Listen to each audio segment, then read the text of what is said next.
India on 29th of July 2020. And since then, almost every part of the country, every institute, larger or smaller, they all have been told to think over that how this national education policy can be suitably integrated in our curriculum, in our systems, in our programs, and we have also started working in this direction. Since September 2020, uh, first version of this flexible academic program was prepared and it was presented in a webinar organized for the directors of all triple ITs operating in India. And then in the same month, actually, we organized two more webinars for the directors and faculty members of NITs and IITs as well. And similar such programs have been organized in different for different segments, for different platforms, and we have been collecting the opinions. So whatever I am going to present today, it is much different than what was the first presentation made by me in September 2020.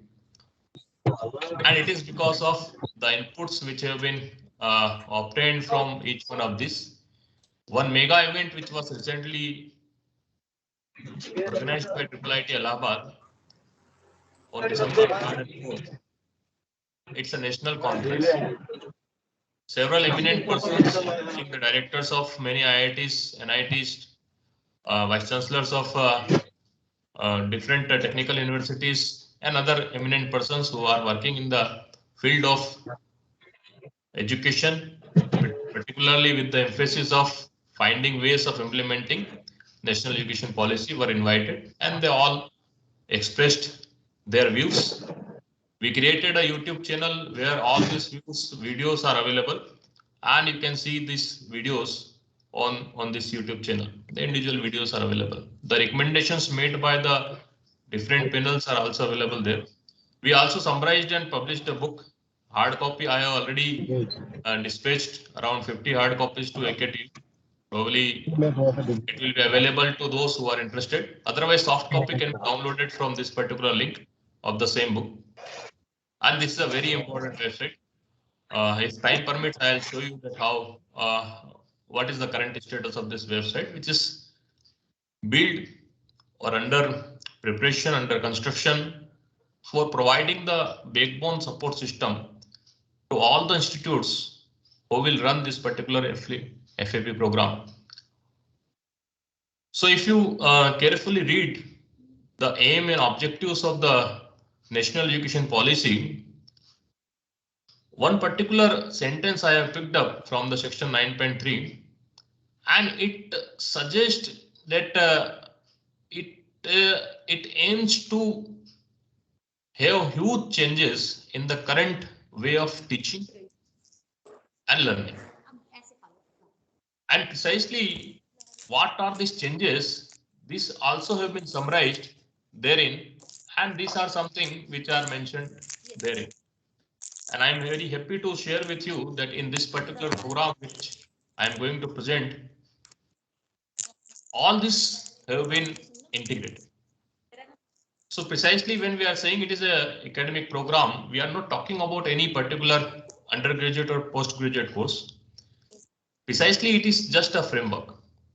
So this flexible academic program is a framework which is providing a smooth flow.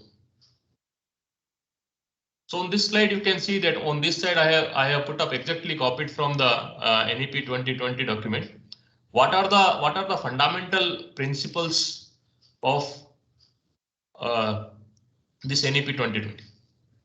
And here on this side, I am trying to see that what are the provisions in the FAP which actually implementing this desires or this fundamental aspect. So both are, you can say both are more or less the same thing. Here a model has been presented. Here we are providing how it can be executed. So yes, Academic Bank of Credit, Government of India is creating universally at a national level. Every institute has already been told to enroll to this ABC. And here we are saying that for the FAP program, we will also be having a local ABC for this FAP students, and definitely it will work in sync with the ABC established by the Government of India. So we are saying that as of now, when the student is getting the admission in the undergraduate program through JOSA or for the institutes of national importance and by other mechanism for the AKTU and other university level institutes, and then after he is out, and then he need to think or that what is to be done for the higher education. Now this is something we really want to get away with, and this is precisely one of the very major objective of NEP 2020. So here we are saying that the target degree in which after 12th the student has been admitted is PhD degree, but definitely depending upon the requirements, someone may opt out after each year. Now, when we are saying that we are allowing the student to leave after first semester, after the first year or second year or so, and if we look at our current curriculum, the way we have organized it, then it is not permitting it. That is, after leaving the system after 1 year or 2 year, the student does not have a sense of comprehensiveness or completion in some sense. So this is something which suggests that we should have minor shuffling of the curriculum so that the student who is getting an exit option after suppose 2 years or 3 years, then also in some sense some type of completion should be there, and he should be able to get some job, or at least should be able uh, to do something for earning. So this is something because of which this reshuffled version of the curriculum is designed. One major uh, change which is being proposed is this thing. Currently, we are saying that a BTech program or MTech program or any such program is a 4 year undergraduate or 2 year postgraduate program or something like this. Now we are saying that this number of years should be something we should get away, and there is a huge emphasis given by the NEP 2020 on this particular aspect, that failure should not be emphasized, and it will always be there when we count in the number of years. What is required to be counted is credit requirement. For an example, at Triple IT Allahabad, we are giving BTech degree in 160 credits. When someone earns 160 credits, then BTech degree is awarded to him. And then this distribution of the credit is in such a way that it requires 4 years. So precisely in the last national conference, this particular aspect was debated, and ultimately it was recommended that we must we must drop this number of year notion, and we should emphasize only on the credit requirements. And then we should allow, if someone is completing 160 credits in 3.5 years, then also BTech should be awarded. Or if someone, because of some reason, choose to learn little slower, then that should not be a demerit or associated with that particular degree, but it should be acceptable. Simply that for some reasons it is delayed. So there is no notion of failure anywhere. And we know that as we move up from the BTech to MTech and PhD level, then we have to do some research. You cannot earn PhD simply by studying some courses. You need to do research.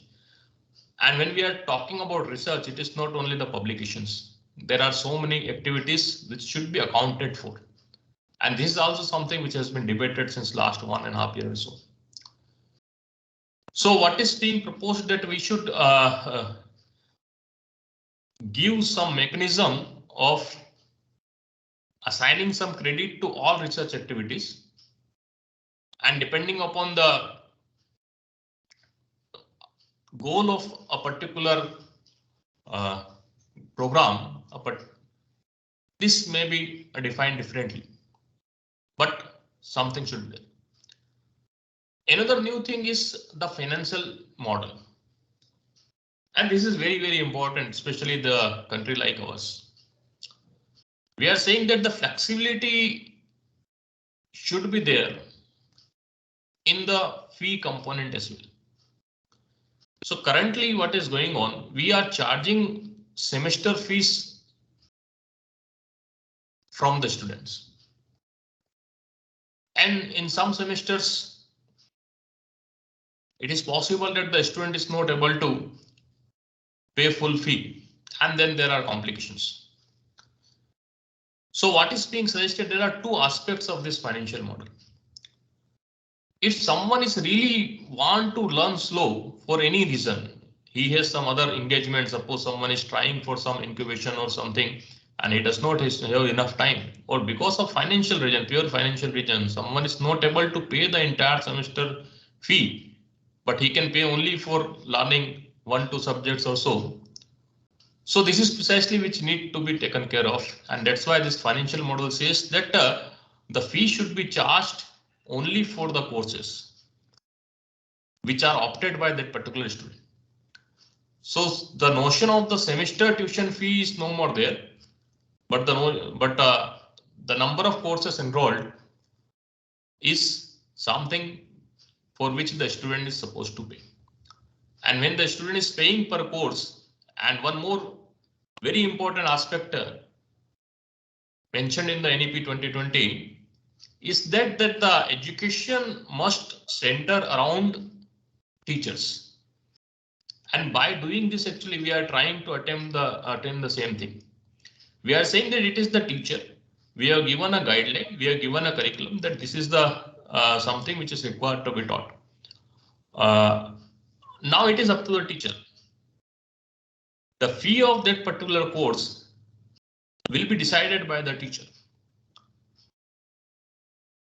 And definitely, wherever the teacher is associated, then there will be division of this, whatever is the fee deposited by the student. Some part will go to the teacher, some part will go to the institute to which that particular teacher is affiliated to, some part to the parent institute in which the student was originally admitted, and something like this. So these are something which can be decided. These are simply the principles. The consortium head or the governing body may decide this thing. But yes, a financial model is entirely different. And by saying this thing, we are also saying that there may be possibility. Some teachers may say that they don't want to offer the course for money. There are so many teachers who can say that we will teach free. So there may be some courses for which the tuition fee is cheap. So theoretically, at least I can definitely say that the free teaching is also possible. At the same time, there may be some institutes which have large number of resources. They are actually doing a lot of lab work, and there are so many expensive experiments which are supposed to be conducted. So that those teachers may charge little higher fees. So same course may be offered by different teachers with different fees, and it is the choice of the students. And there are many possibilities which exist with this financial model. One more thing which is being included here is the student may be allowed to move to different institutes. Already it's there. I am sure that every university and every institute has some credit transfer mechanism in place. But actually its execution is very difficult because it has to be executed at personal level. So we want to formalize it through a centralized system. I am going to briefly describe this thing, how it can be done, but this is something which is required to be allowed. And the holistic approach is also something which have been people have been talking about it since a long time, And when we have been doing all these things, then we precisely have adopted this thing. We have integrated in the curriculum itself the all activities which are usually available in all the campuses, and students usually participate in all these activities. So when we are saying that 160 credits are required to be there, then we are saying that this all these exercises will be part of this 160 credits. Now I have used a particular word which is the consortium, and it is practically it is already there, because if you just see the structure of AKTU, suppose, then it's a university, so it is nothing but it is a consortium, and all the affiliated institutes are a study centers. So precisely it is just another name I am putting here, but actually this is already there. Every technical university is nothing but it is a consortium of institutes of colleges, and these colleges are the teaching centers precisely. The curriculum is centrally decided, and everything is centrally decided, and then the student go there. So same thing will continue here as well. We are saying that the consortium will have now a IT platform through which all the needful services for the FAP students, including their movement, including their registration for the courses, for the teacher, the everything. I am going to show you a demo for this particular thing, what has been already prepared. But these consortiums are required to be prepared, first thing. And we are not saying that all the institutes should immediately become this. We are talking about a pilot run. So in the pilot run, maybe 10, 15 institutes may participate. But the model has to be like this. So idea is like this, that in India there may be several consortiums. It is not audible. Is it? Excuse me, sir, it is not audible. Is it the problem at my end or at? No, we can hear. We can hear it. Yeah, we are able to hear. We are able to hear and watch. It is audible. It is audible. Yeah, yeah. It is audible? Very clear. Yeah, Yeah, it is you are audible, sir. Okay, so should I continue? Yeah, you continue. Yeah, Yes. Thank you so much. So, so idea is like this, that in India, there are so many technical universities, and during the pilot run, we should see that 1, 2, 3 maximum technical universities should constitute a consortium of a few institutes, a few colleges, affiliated colleges, whomever so interested. So we are, I think on 29th of January, I gave similar presentation in the Gujarat Technical University. The Honorable Vice Chancellor sir there, he has also been associated with us since a long time. We have been working on this FAP. And then today I am presenting before you. And most probably the Madhya Pradesh Technical University, they are also in touch. Probably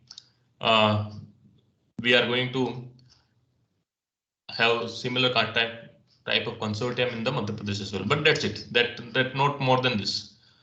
So this is all these consortiums are independently built. All these consortiums will have different consortium heads and the different participating institutes. They may have their own norms. Some norms may be here and there. And all these consortiums are supposed to have the same backbone software, so that inter-consortium movement can also be provisioned. And that is the most important aspect of this consortium building. These consortiums are not only built at the regional technical university level. We already started, as you can see,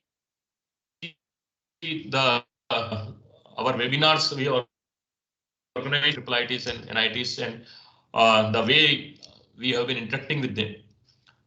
So very soon, it is possible that there will be consortium of IITs, there will be consortium of IIITs and NITs as well. And each consortium here will have their own norms, including the intra-consortium movement norm. Over the time, we are visualizing it like this, that the top performers of each consortium should be able to move to a higher consortium, which may be considered as a wildcard entry. And because of this reason, actually, that the same backbone is required to be used by each one of this consortium. And the basic idea is this, that any student, for any reason, if someone has missed to get entry into these top-notch institutes, then he should not wait for 4 years, or he should not simply go for the drop. Instead, he should join one of the consortium of the state level. He should perform there. And after 1 year, if his performance is good, then some toppers of this consortium should get opportunity to move into this institutes of national importance consortiums. So the primary idea is this, that we must address that the student should not prefer to get a drop and once again appear in the JEE here. Instead, they should have a feeling that we will have another opportunity, because we don't want that our students should learn more and more mathematics and physics and chemistry for preparing JEE. It's not a good idea. They should learn engineering. They should learn better engineering, and they should perform better in the engineering course, and then they should move to the higher rank systems. If not permanent, then at least for the temporary 6-month time or 1 year time or so. So this is the idea, that why consortiums are required to be created, and why approximately same curriculum should be there, or if there is not same curriculum, then at the consortium level we should have an understanding that how mapping should be done, and all this can be done if a proper structure is being created. So NEP has given us this opportunity, and that's why we all have been working to realize this. You can say we are working towards the larger goals. Actually, if you just see that, if you try to visualize, if we will be able to do it, then huge problem of taking drop for the JEE preparation, or the problem of going to some place like Kota or somewhere and then preparing for the JEE, this may go on, because student will have a feeling, not this year, okay, next year, okay, next year, they will have the opportunity to move. And this will happen, not now, but yes, it will happen, because this proposal also we have submitted to the Ministry of Education, and we are hopeful that very soon they will take action on this part. So all this will go hand in hand, but somewhere someone need to start, because when we do the experiment, then only we will get the feedback from the ground. So in the national conference, actually, when we have been debating on all these aspects for 2 days, then it was suggested that let us build a few consortiums actually, and then it was suggested. So we are working towards building this technical university state level consortiums, and we are working towards building consortium for the IIITs, consortium for NITs, and most probably consortium for IITs too. So these are the consortiums where the technical study, for the purpose of technical study, the student will get admission, and the admission will definitely be through the same mechanism. We are not as of now proposing any change there, but we need to consider the logistic as well.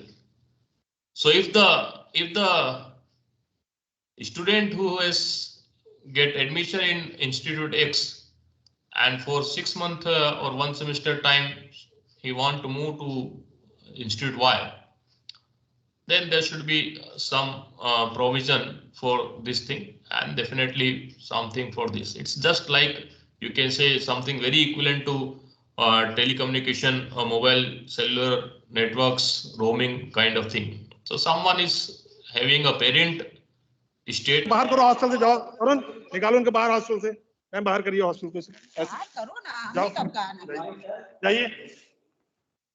ये ऐसे ही बोलता है, ये तो किसी को नहीं आता है। उनकी मम्मी से बात करो पहले, तो Okay. लड़के को बाहर कर रहा हूँ। So, बोर्ड में सब हम इनको कोर्ट से कर रहे हैं बाहर। बाहर करो, okay, thank you. सस्पेंड कर दिया, बस सस्पेंड करिए, सस्पेंड आप ही करना पड़ेगा। हाँ बस, नहीं समझ रहा है, जाओ। बाहर कर दो, जिसको भी है बुला लो। माइक ऑफ कर दीजिए प्लीज। नहीं उनको बुला लो, उनको भी बुलाओ। हाँ तेवर बहुत ज्यादा है। नहीं तेवर इसलिए कि खोपड़ी बैठा रखा है।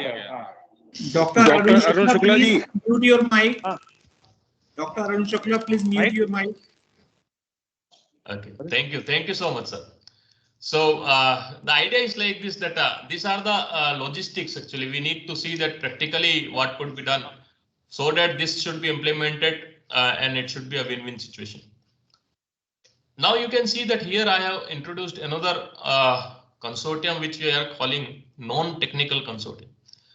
And actually in the IIT Kharagpur director has suggested that instead of non-technical word we should use HESS, Human Engineering and Social Sciences subjects. And for this, we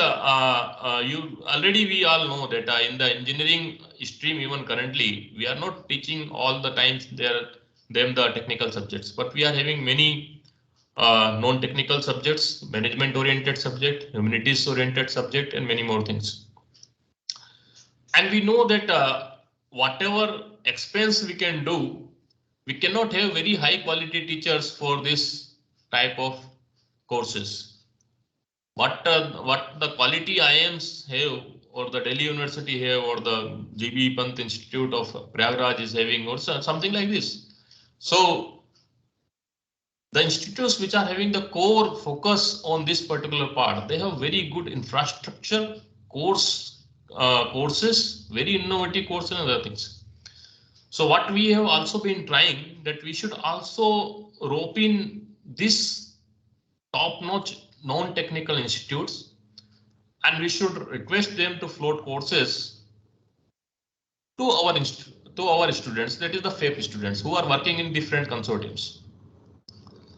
And I have been talking to many such top-notch institutes, and fortunately most of them are ready. Already GB Pant Institute has entered into MOU, and just like here or here, a course is the course. It may be technical, it may be non-technical, or HESS.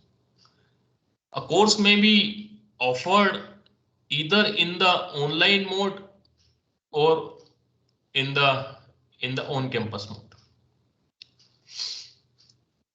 Most of the times, these are the type of courses, and all this type of courses, we will see that both the options should be available, and that's why we are saying that the multi-mode feature is available in the FAP.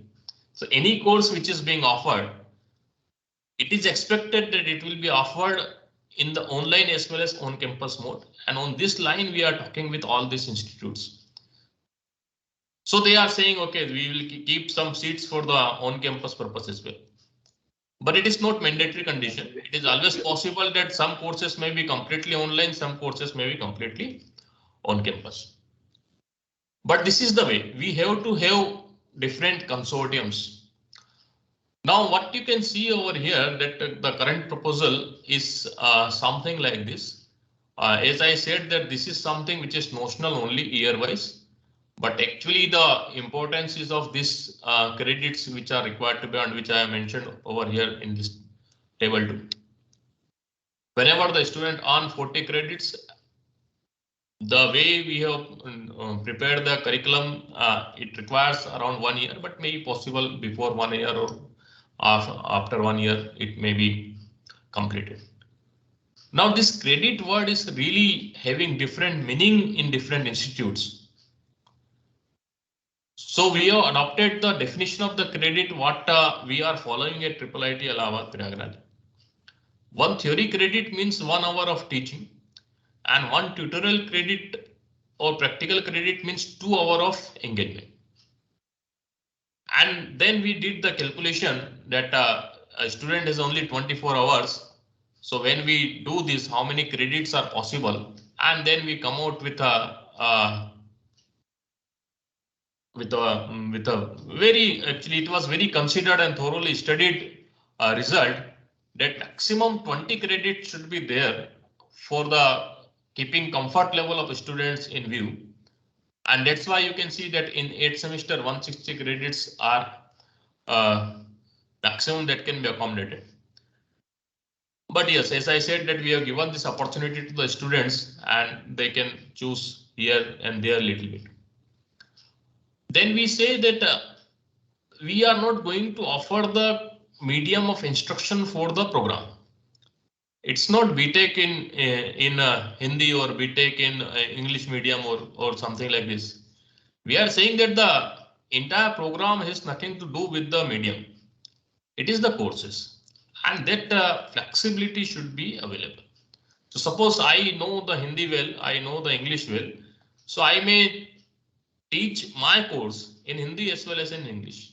And when I am offering the course, I'll say that this is the language of instruction for this particular course. And a student may choose one course maybe in the Hindi medium, another course maybe in the English medium, another one in the Bengali. Suppose there are some Bengali teacher at IIIT Allahabad who are saying we will teach in Bengali. So since we are master of our subjects, so the book become redundant more or less. What we teach, it's good enough because we can go to that depth, and such teachers when teach for 2-3 semesters or so, then that lecture notes itself become books. So this is how simultaneously books will become available and in the languages, and we know all these days actually the tools are available. We can do all this conversion. So simply the things become fairly simple. So the idea is like this, that we must get away with the notion of this BTech in English medium or BTech in Hindi medium, and we already seen in some of the states the engineering was offered in the original language and there was no taker. And yes, there we need to understand, yes, there is a genuine point in this happening. Because if we do not have the quality books, we cannot force a language on a particular program. But what we can do is certainly this. We are saying that book may be in English, but the medium of instruction, the accepted way, the student may write the answers in Hindi and it is perfectly acceptable if I am offering the course in Hindi. The reference book may be English, doesn't matter. So this is something which is there. We are talking about this thing, the financial model, as I said. The same subject may be taught by different teachers with different fees. The fees may be different for the online and for the on-campus placement too. Or we may have different versions. It's a financial model. We are not talking about it.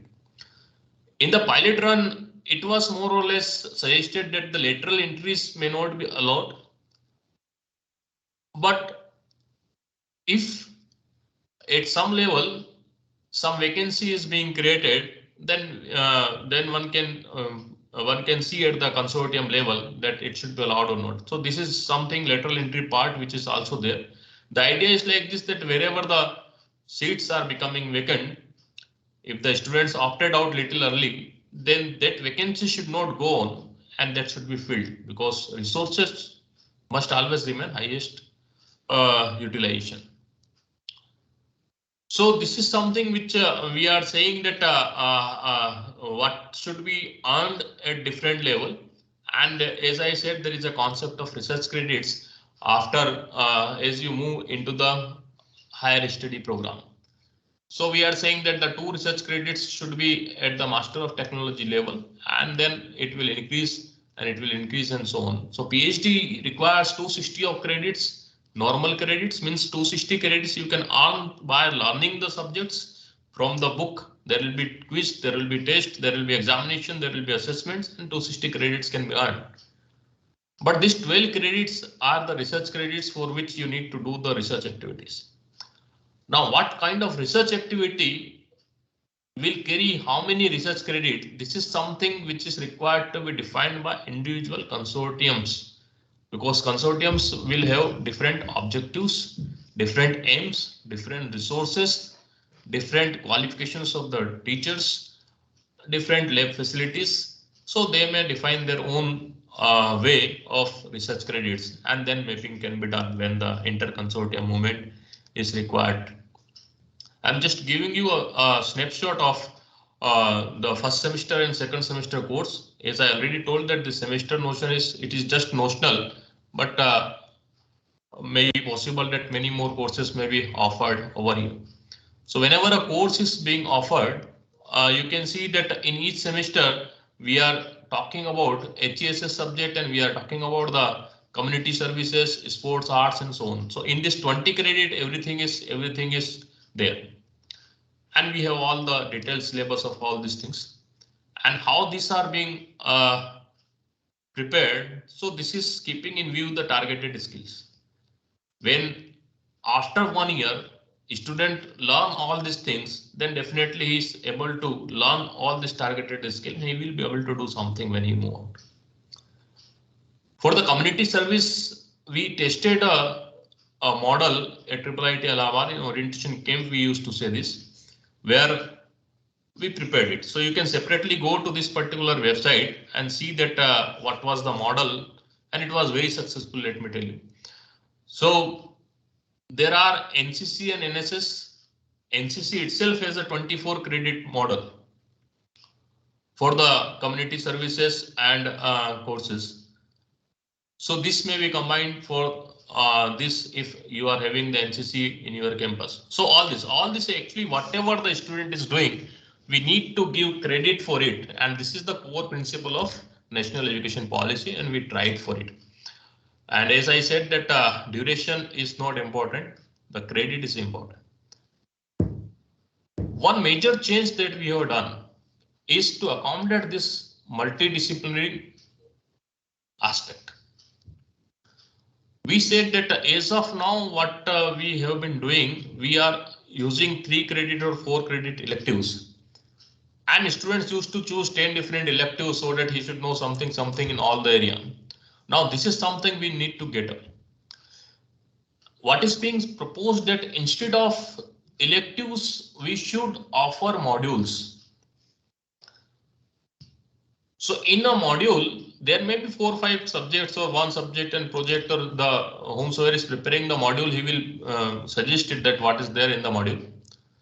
But it may preferably start from the scratches, and it will impart at least some level of knowledge which can be treated as par with the as an expertise. So what is being suggested that even if someone is having the BTech, someone is studying the electronics and communication engineering, but he is inclined for the data science, suppose, then he should be able to opt a data science module. And this 16 credit, when we are saying it should have 2-3 courses, such that it should start from the scratches. And if it is not so, then the prerequisites must be explicitly defined, that these are the prerequisites for this particular module. So idea is like this, that this module should be self-sufficient module. Any stream, someone from the civil engineering or mechanical engineering may also be able to take it if some prerequisite conditions are satisfied. Or if we are keeping some fundamental foundation course for each one of these modules. We are also saying that modules, suppose inter-consortium movement that we have been talking about, that is precisely very effective for completing these modules. So in one of the semester, the student may move, suppose in your own consortium, one of the institute may think of what we have been trying, especially for the IIIT PPP models. They are also having the scarcity of funding. So we have been telling them that, okay, don't create all the labs at all the places. Just create 1, 2, 3 labs and keep the faculties of only those expertise, and then go for the sharing. They are already doing it since last year or so. So it is like this. Some institutes may choose some of the modules, and definitely more modules may be added depending upon the expertise and the facilities available in your campus.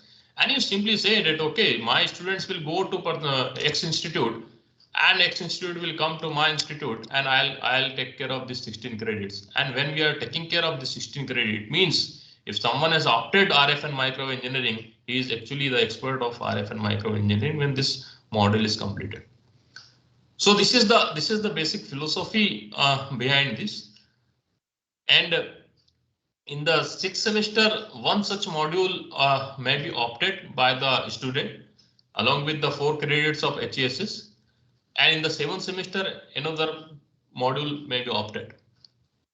So by the time at the undergraduate level, after 4 years, if someone is earning 160 credits and moving out after after this, then actually that particular person has at least expertise in 2 domains because he has thoroughly studied, understood, learned these modules. So whatever workshop that we have been organizing, 1 week workshop, 1 month workshop, and so for the different external persons, actually it should become systematic and it should become integrated with the course. So this is the idea. For an example, at IIIT Allahabad, we have very good VLSI lab. Government of India has given us a lot of funding, and we have very good fabrication lab over here. So definitely, if someone want to do the fabrication, then he may come over here and so. And we have been saying this thing, but there is no systematic way by which this movement can be allowed. So this FAP is actually giving a framework under which all these flexibilities should become possible. So coming to this FAP consortium building and conducting the pilot run, my proposal is something like this. That as I said, that all the institutes may not be involved. The AKTU may decide that okay, we will going to have a consortium of 10 institutes or 5 institutes or 15 institutes, whatever it may be. I'm not suggesting that the new seats should be created, but whatever are the number of available seats at the UG level, you may have a little reshuffling and some guideline may be decided by the AKTU. If you think that teacher is a constraint and you cannot switch to the new curriculum, then the AKTU may think of it and may say, okay, because it is not this that everything is required to be implemented in one go. You may decide that what are the features that you want to enable for now for the first batch, when should be the first batch, and then how the more features will be enabled. So the idea is simple that whatever is the entry mechanism, it should remain as it is. So there should not be any ambiguity. Just like we are awarding degrees to any other BE student, we will award the degrees to these students as well. But yes, this is required to be defined that what should be these norms. How many credits can be earned from the parent institute and how many should be allowed? I just arbitrarily written over here because this was the general opinion in the national conference. But this was the general opinion only. You may decide and think that what should be there, and similarly like this. So when the movement should be allowed or it should be allowed at all or not. Actually, in the GTU, it was debated that should we allow it or not in the first one. So this is, we are living up to the consortiums. If the consortium decide that these are the flexibilities which should be given offered to the first batch, then that much flexibility will remain available to the first batch, and it is completely open to you. Now, as I said, that all this is not possible without a proper software support, backbone software support. So what we have done, we have created FAP integrated service platform, what we are calling FAPIS, and it is available at fapis.in. And you will see that there are different login, different users, and you can use this login credentials and log in there. And this is under development phase. So I request all of you to log in, just see this website and let us know that what are the changes which are required to be done, what are the upgrades which are required to be done. This is something which is created by a Section 8 company, which is a not-profit company established by IIIT Allahabad. We know that this is something, a new thing.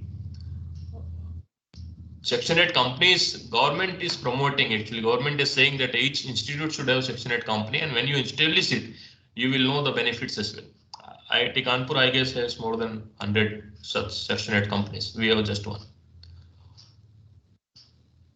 So a very important part of this particular development is the importance of maintaining the credits, because we are talking about maintaining credits to the students who have actually left the FAP program and went to the job, and after 2 years he is coming back, after 3 years or 10 years he is coming back, and he is asking for the opportunity for the higher studies. And for students, this credit is more important than the money. So whatever is the security level which is required for the financial transactions and financial record keeping, at least a similar level of security is required. So we approached to the C3I hub IIT Kanpur. They are the best in India.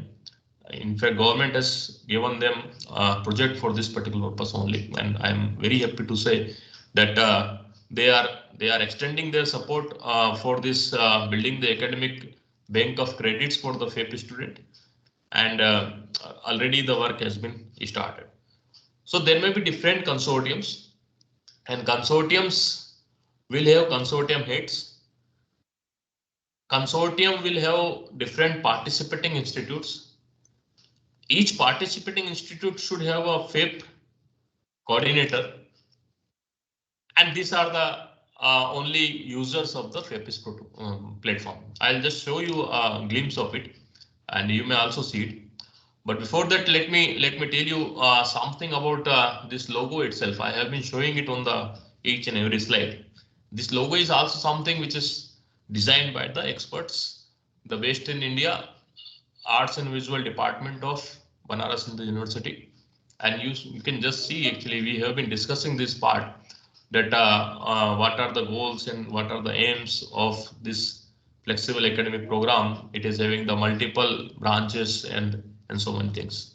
So they created this very nice logo with a very deeply rooted meaning, and that's why I'm showing it to you. And as I said that Professor Mahendra Kumar sir is heading the C3I hub. He has been a patron to us. We have been discussing with him. Honorable Vice Chancellor Saab, P.K. Mishra Saab has already been with us. And the Vice Chancellor of GTU has been with us, and Atulji is also extending his supervision and guideline. And there are more such eminent persons who are extending their help and support to us.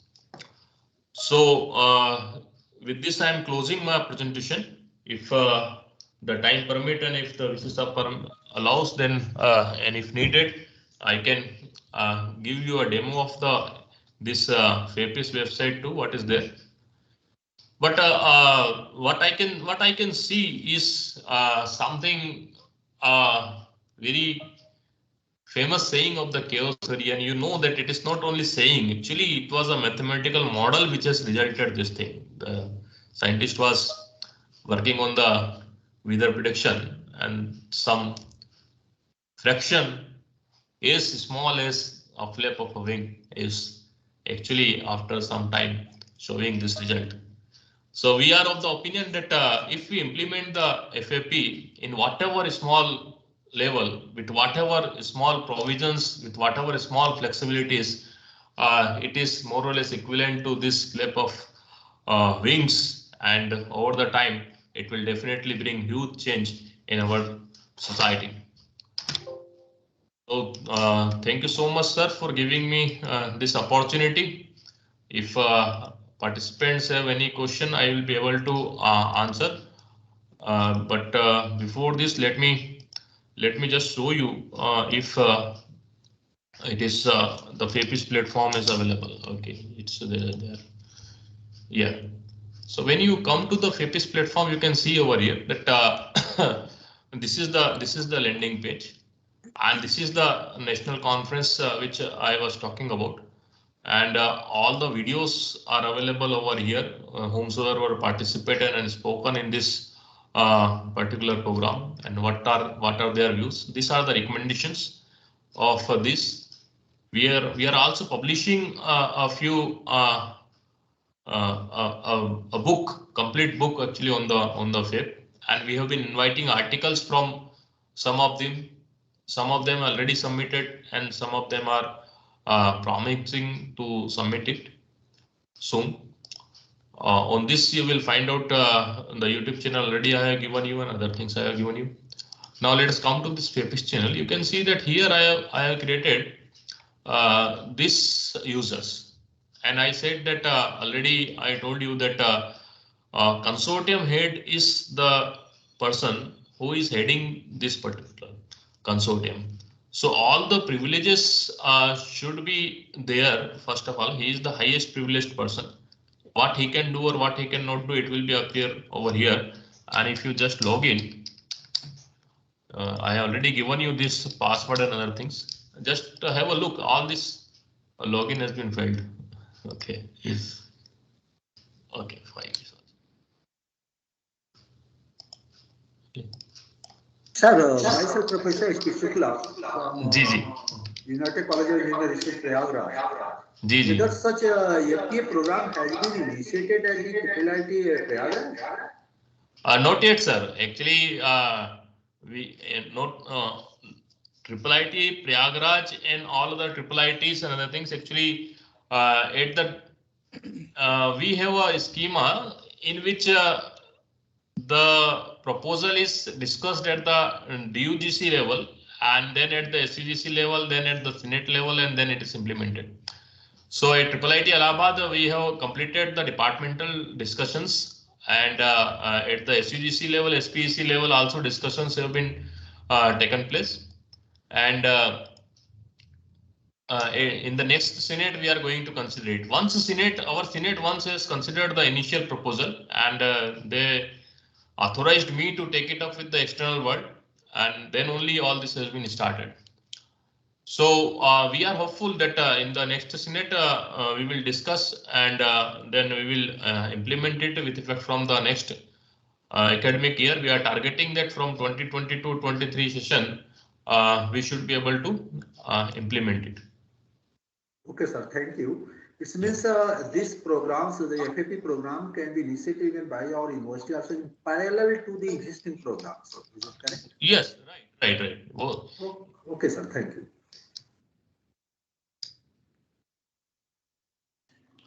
और किसी को कुछ question पूछना है नितेश जी से? Any query? Sir, I have one or two questions. I'm Dr. Rajiv Agrawal, Director GL Bajaj Institute of Technology and Management. So first of all, I think I thanks giving you a real framework of NEP, because most of the people are talking about their what we said as salient feature, but nobody has discussed about what should be the frameworks related to the credit and all these transfer. I have just two queries. One query is I have seen your model where I find, let's say, the NEP also talks about incubation and innovation, wherein NSS and NCC was included as a part of a credit, but this innovation and incubation as because is not a part of a credit, which you have shown as a framework. So that's my one question. Second, you talk about multidisciplinary, not interdisciplinary. This is also another aspect which I found you have created a module. So that is already there in our system where we had open electives, and we had a buckets in that case where you have taken example of EC and EE, where you have talked about embedded system. So you had a open elective which can be chosen by a different department. But multidisciplinary is there, but interdisciplinary is not taken care. So I have these two questions which I want to answer from your side. Yes, sir. So your first question, was about, actually just let me note. Information and innovation, because we have taken their social schemes like NSS and NCC Yes, into the credit. yes. But So as I said, that HESS basket is actually something which is taking care of this all these initiatives. So I have just given an example of NSS and NCC because they have communicated their curriculum and robust structure. So we included it in the proposal, but actually it is open-ended, and a consortium may decide that what are the courses which should run, and it includes this thing. It is very important aspect. But I think that was a major aspect which has been impressed upon by the, let's say, NEP 2020. So I think that should be integral part of any system once you talk about incubation and innovation. That's my just yes, right. Actually, it will be a part of that HESS basket, and it was one of the area which was focused. Yes, right. Right, sir. And second was you talked about multidisciplinary, not an interdisciplinary. Actually, both of this you can say more or less it's a synonym because interdisciplinary automatically is nothing but the multidisciplinary only. And I gave you an example that if we have the module which starts from the scratches, then any person can take it up. Okay. So it's actually interdisciplinary too. Okay, right, sir. Thank you, sir. These are the only two questions from my side. Yeah, thank you. I have one question. I'm Professor Dr. Zishan Amir from Mirzapur, Ghanshyam Binani Academy of Management Center. I'm a director out here. I congratulate Professor Provit for very rigorous exercise done and then discussed and coming up with the pilot run program. Sir, our institute runs a management program. So I'm interested in knowing what are the challenges before the management programs at undergraduate level and the graduate level. So, because we have to see the things from the perspective of the corporate world where they have to be consumed.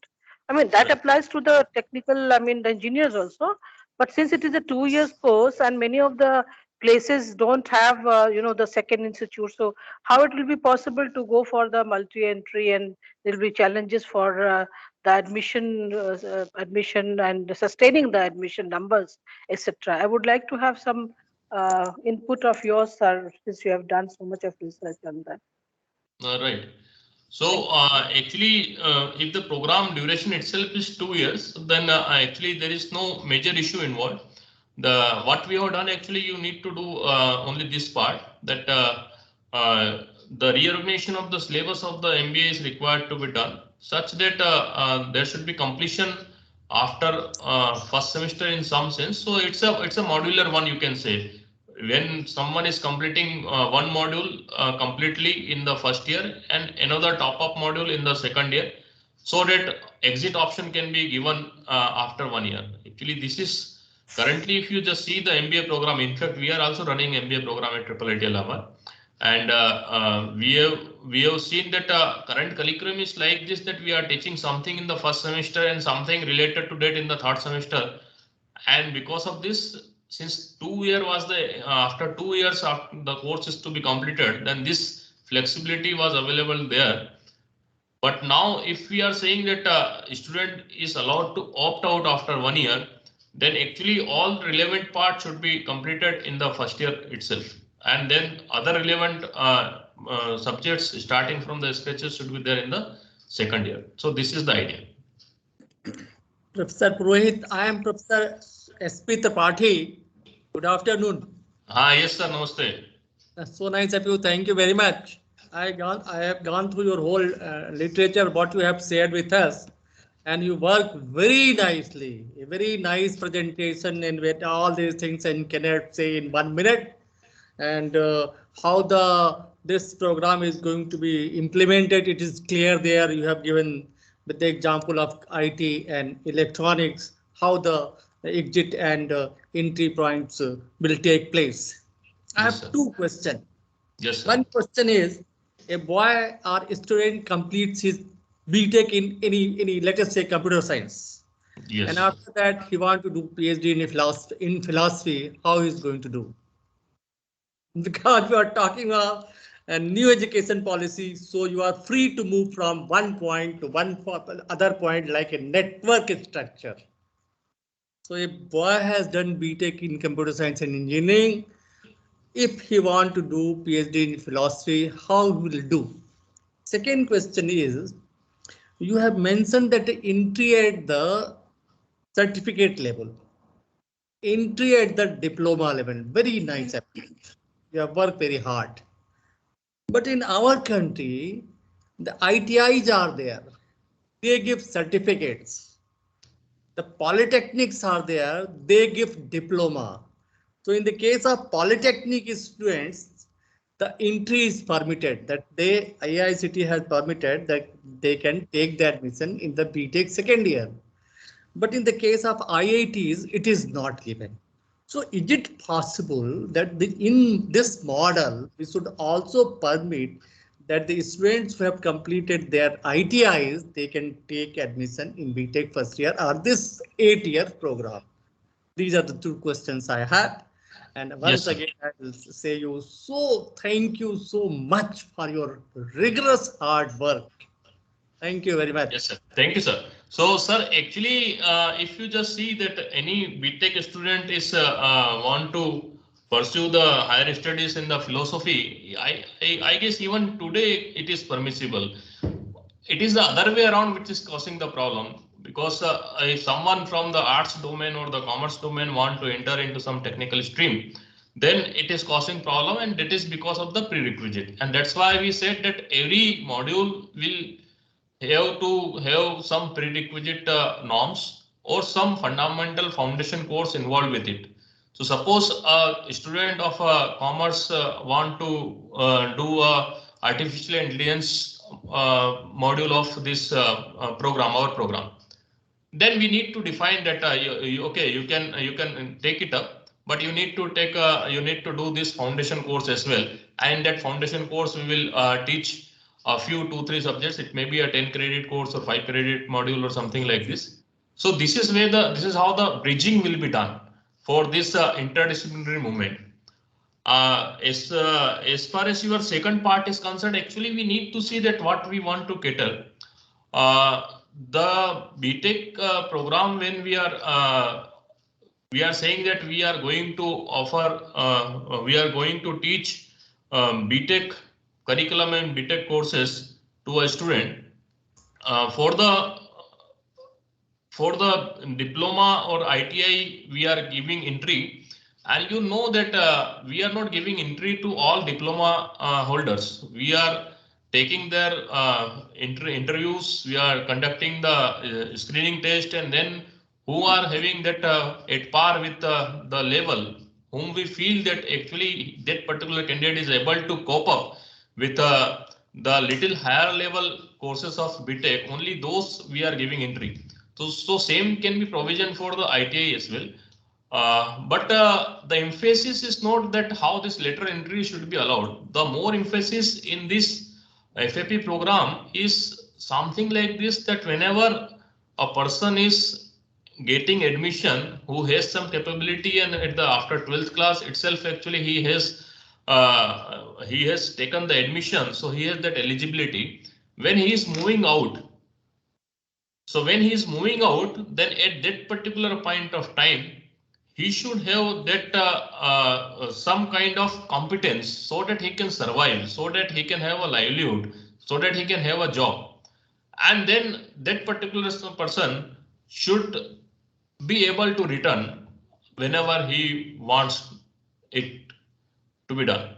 So all the ITIs, all the diplomas cannot be entered through the lateral entry mechanism, but this particular person who opted to move out after first year, if he wants to come back, then he is welcome, because already he has that caliber, he has proved it, and he has learned 1 year. So that will be the only difference. Professor Purohit, I agree with you, but my question was that diploma people permitted, doesn't matter, we take the admission on the basis of entrance exam, etc., etc. The basic purpose of new education policy 2020 is to hassle free education. Right. जब जहां से चाहे वहां से तब पढ़ना, जो चाहे वो शुरू कर दे, अगर हम अपनी मातृभाषा हिंदी में कहें तो। एंड ये अगर हम लोग फिर सोचेंगे, हम आपसे बात करेंगे, इलाहाबाद आएंगे तो इस पर और बात करेंगे। आपने बहुत अच्छा काम किया है, आपने बहुत अच्छा काम किया। मुझे पता भी नहीं था कि आप इतना अच्छा काम कर रहे हैं, जबकि कई बार हमारी आपकी बात हुई इस बीच में। And very thankful to our honourable vice chancellor sir also, very thankful to our honorable vice chancellor sir. Thank you very much. Yes sir, thank you. Yeah, may I ask a question, Dr. Purohit? Yeah, sure. I'm Dr. Agar, Director of KIT Group of Institutions in Ghaziabad. At the outset, I must really compliment you for giving this exposure, because it was much needed. This kind of exposure was much needed and we all were waiting for it. Thank you to you, and also a big thanks to the Honorable VC Dr. Mishra. Now, my specific question is, see, the spirit of national education policy has been, to grant autonomy. And what I could make out that we are talking about a consortium having a defined number of colleges. Now, if there is a movement which is needed within the consortium between colleges, then it means that there has to be a common syllabus, a common courses. Now, how does that not impact the autonomy of a particular institution?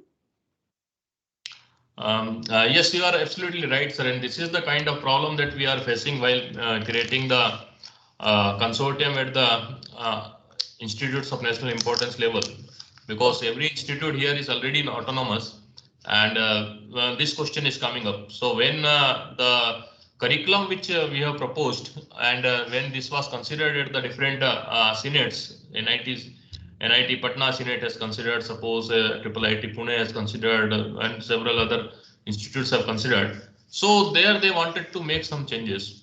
And then this is the real problem what you have suggested. If we make changes, then how will we allow movement? Because already everywhere credit transfer facility is there in all the universities, all the institute you can see.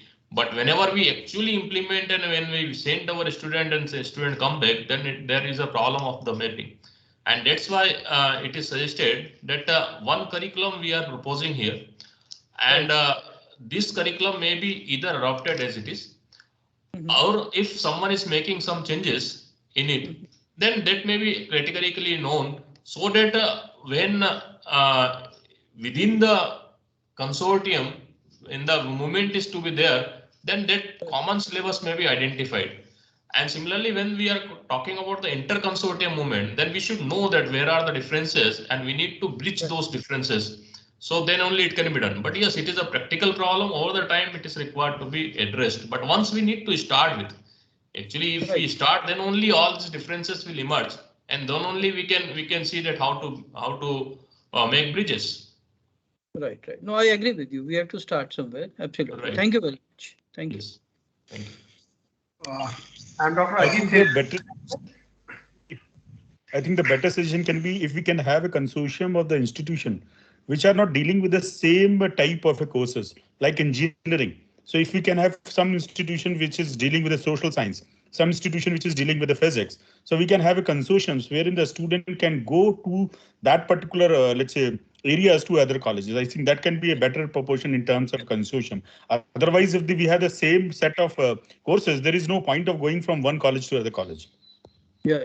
Right, sir. Actually, so if you just see, we are already saying this thing, and we are saying that FAP is a generic framework, and FAP is we are trying to implement in the technical institutes, but actually this can be implemented in any institute. So there will be consortiums of different disciplines, and then this interdisciplinary, when we are saying that the inter-consortium movement, that it covers this multidisciplinary consortium movements as well. So you are right, and we are also trying for this, that there should be consortiums. There may be homogeneous consortiums, just like we are trying here technical institutes. There may be heterogeneous consortiums too, and that is also permissible, and that is also what we are suggesting. Suppose AKTU is building the consortium, so AKTU can always request a few other institutes which are non-technical in nature. Maybe Lucknow is here. We are having IIIT Allahabad is here. MNIT is here. IIT BHU is there. IIT Kanpur is there. So these institutes which do not belong to actually AKTU, but they may be part of the consortium, and they may offer some services to the consortium, maybe in terms of the courses, maybe in terms of some allowing some Mediterranean students to have a visit, maybe some non-technical courses may be offered, HRI we can involve. So all this can be done. There may be homogeneous or heterogeneous, both type of consortiums are possible.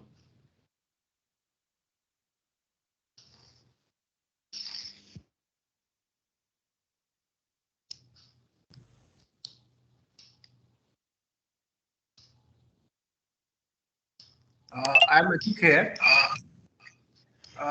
First of all, congratulations for having this very good framework to start with. What I see actually, like we are having a problem of overcapacity. Like Right. there are like a lot of seats are available there, but there are few takers. And similarly, in some cases, like for INI, there will be overcrowding also.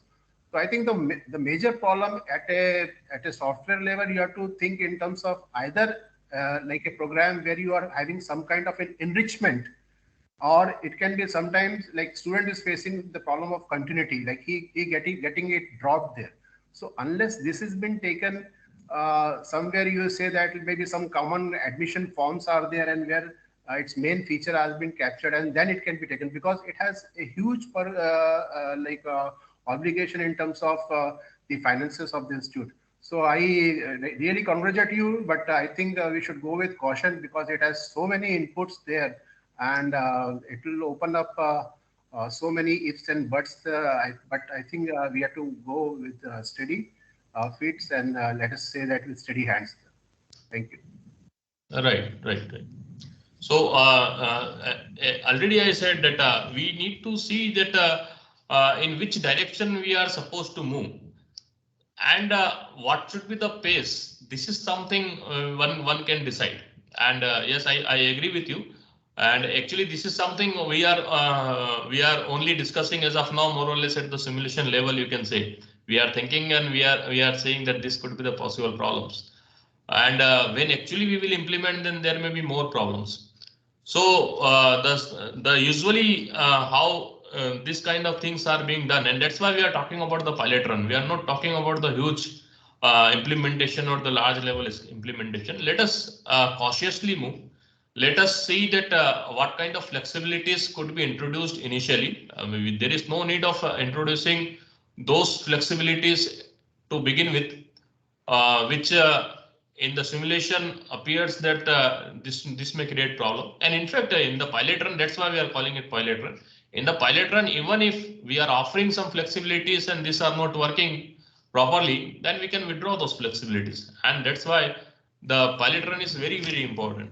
So we should work on like the gross enrollment ratio, because it is not only open to our engineering, but let us say that BSc and BCom is also open to us there. So they can have some small credits there, and they can get their employability improved, and that will have many takers there. But like inside movement, as Dr. Garga said, that maybe interdisciplinary, extradisciplinary will not have much benefits there. But of course, it can be thought.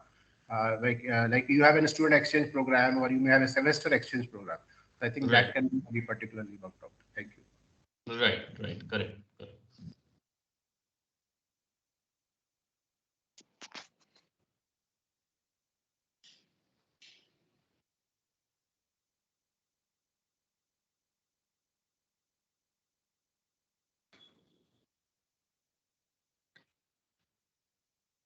Hello, I, Dr. Nilend Badal, want to say something. And first of all, a big congratulations to Dr. Prohit. It's a great initiative on which AKT has already started the work, and major themes may be included presently in the available scenario of the AKTU. For example, Honorable Vice Chancellor want to start the major with the minor of at graduation level. So I think with the single major and two minor, using this type of FPA, we can introduce. Is this possible, Dr. Yeah, as I already said that this major and minor what we are talking about, it is just an alternative name of the module what I said over here. So that those modules may be accordingly designed. So as I said that there are many implementations which are possible, and So I think it may be implemented at a single, for example, in computer science with specialization of data analytics, computer science with specialization of AI, computer science with specialization of knowledge engineering. So with the measure of computer science, using this type of implementation with the minimum duration, one can get the more than one minor. right, I already said it. Actually, there are two I things. think it's a good initiative. As a steering committee member, I will again make the discussion at executive level so that it may be proposed for the next coming academic session. One thing, another thing is this: how many number of maximum credit may be execute in at a single moment. For example, if one want to make the credit from one discipline and another credit from the another discipline at the same moment, at a moment, what will be the maximum limit of the credit that may be included as well in Right. this scenario also. Right.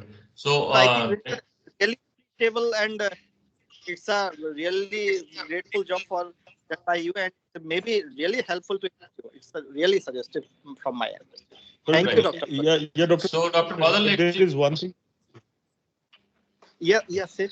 So, Dr. Badal, let me respond to your both things.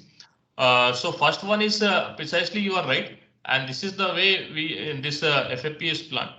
When we are saying that in the 6th semester and 7th semester, modules are required to be selected. So, if someone is selecting one particular module in the 6th semester, actually it's more or less equivalent of choosing a minor. And if an upgraded version of the similar or module is selected in the 7th semester, then actually combining these two, it will become a major. And so this is one way of looking at this particular major, minor and module system. So this is first part. And your second part is also quite relevant that we can so what you said, sir, in the second part, Nilan sir? What will be the maximum limit of Right. credit? And so in the IIIT Allahabad, when we implemented this 20 credit and we did the calculation, at that particular point of time, we have decided that 24 is the maximum that could be allowed. Over this, actually, the student will be little more burdened.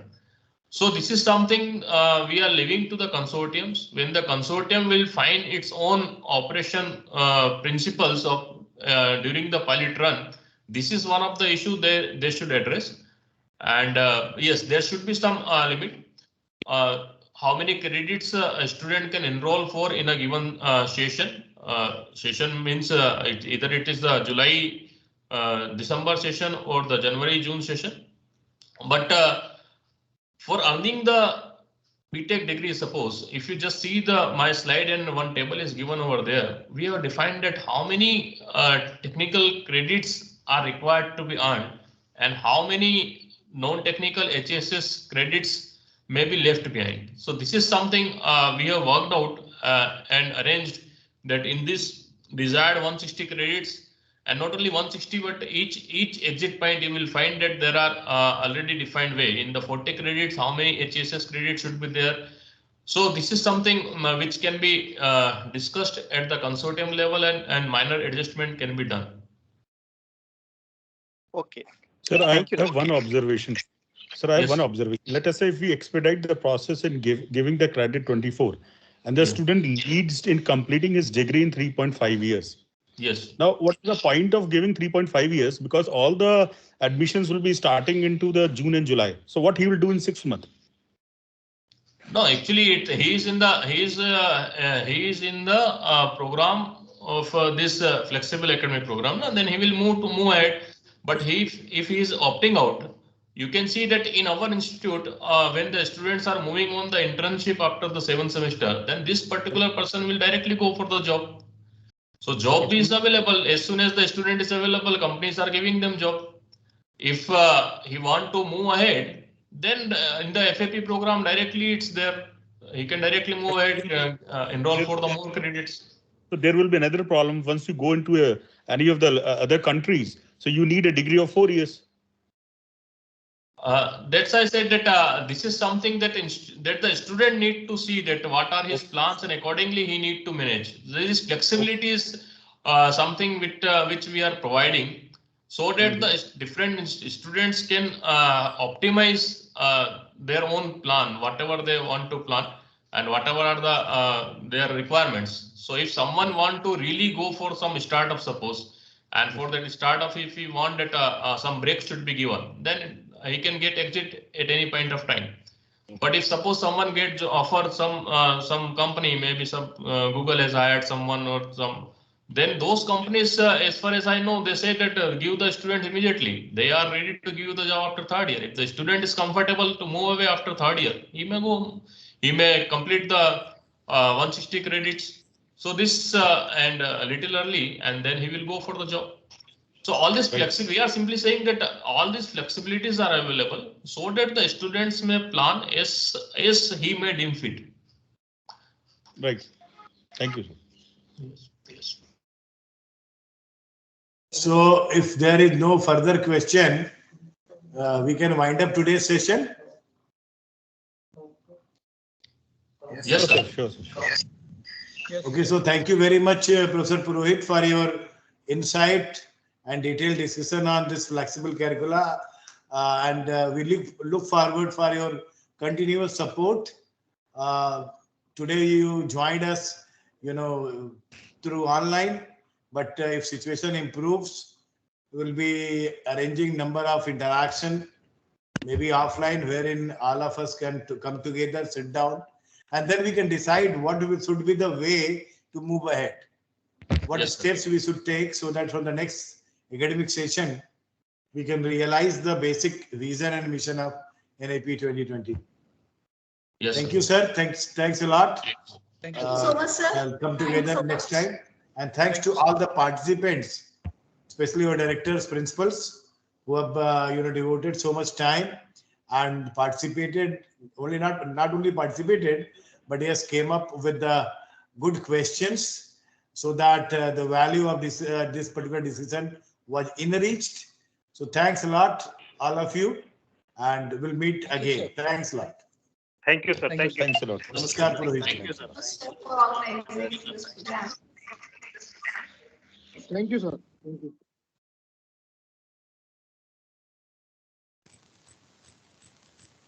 Okay, sir.